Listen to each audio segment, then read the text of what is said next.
Alright, fresh off the bench is this Cobra 29 LTD chrome. It is the black chrome. It is the older version. It is used.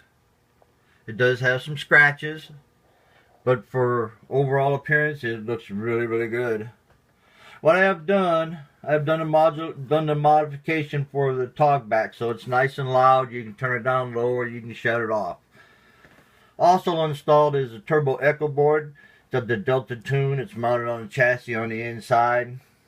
You can control your echo however you would like. I've installed a modulation swing kit. Radio swings about 20 watts. If you want to add linear, it's ready for it. It's already tuned for it. Dead keys 2, swings around 20. And of course you can adjust the echo however you would like. Audio? Audio check. 1, 2. Hello.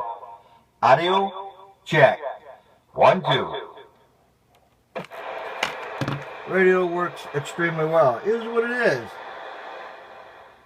Make a nice, strong mobile unit. Or even a base unit.